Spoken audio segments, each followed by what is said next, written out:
શું રોહિત અને કોહલીનું કરિયર ખતમ?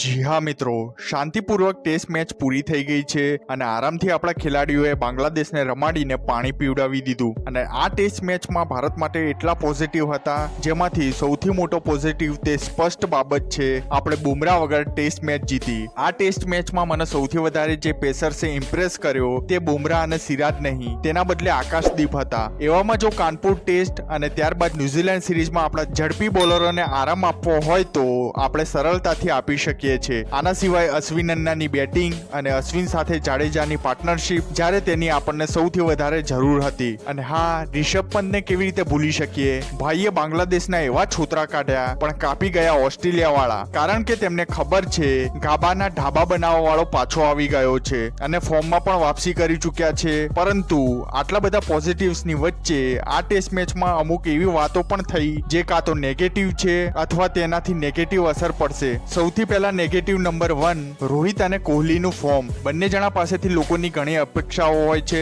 પરંતુ પાછળના કેટલાક સમયમાં આમનું ટેસ્ટ પરફોર્મન્સ, ખાસ કરીને વિરાટ કોહલીનું ટેસ્ટ પરફોર્મન્સ ખૂબ જ નીચું ગયું છે. એક સમયે વિરાટ કોહલી ફેબ ફોનના ગ્રુપ લીડર હતા. જો રૂટ, કેન વિલિયમસન અને સ્ટીવ સ્મિથ બધા તેમનાથી ટેસ્ટ ક્રિકેટમાં પાછળ રહેતા હતા. જો હું ખોટો ના હોઉં તો હવે દરેક જણા તેમનાથી આગળ નીકળી ગયા છે. વિરાટ કોહલી બધાથી પાછળ રહી ગયા છે. આ તે ટેસ્ટ સિઝન હતી જ્યાં હું વિરાટના કમબેકની ઉમ્મીદ રાખી રહ્યો હતો અને બાંગ્લાદેશ ટેસ્ટથી વધુ સારો મોકો હોઈ જ શકતો ન હતો. ચાલો, પહેલી ઇનિંગમાં ઓવરકાસ્ટ કન્ડિશનના કારણે બાંગ્લાદેશના ઝડપી બોલરોને તક મળી ગઈ, પણ બીજી ઇનિંગ્સમાં ના તો પ્રેશર હતું કે ના કન્ડિશન મુશ્કેલ. આ કારણોસર શુભમન ગિલ અને રિષભ પંતે સદી મારી, પરંતુ કોહલી અને રોહિત પહેલી અને બીજી ઇનિંગ્સમાં પણ ફ્લોપ રહ્યા. હવે વાત એવી છે કે આવતા વર્ષે WTC છે, કહીએ તો વર્લ્ડ ટેસ્ટ ચેમ્પિયનશિપ. જો વિરાટ અને રોહિત શર્માનું પરફોર્મન્સ કંઈ ખાસ નથી રહેતું તો શું ગંભીર તેમને ડ્રોપ કરશે અને 2025ની વર્લ્ડ ટેસ્ટ ચેમ્પિયનશિપ ફાઇનલ આ બંનેની અંતિમ ટેસ્ટ મેચ હશે? તમને શું લાગે છે?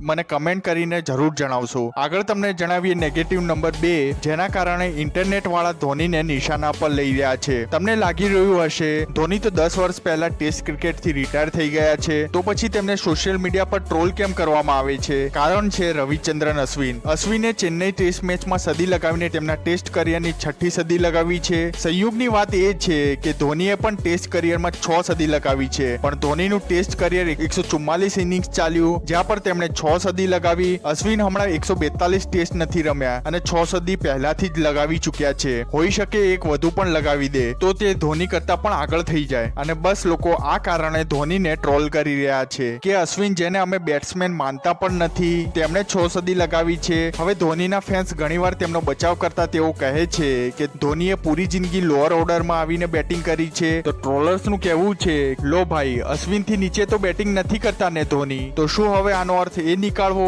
કે અશ્વિન ધોની કરતા વધુ સારા કે પછી તેમના બરાબરીના બેટ્સમેન થયા? મિત્રો, આ બધી બાબતો ઉપર તમારું શું કહેવું છે? કમેન્ટ કરીને જરૂર જણાવશો. સાથે વિડીયો લાઈક કરીને અમારી ચેનલને પણ સબસ્ક્રાઇબ કરી લેજો.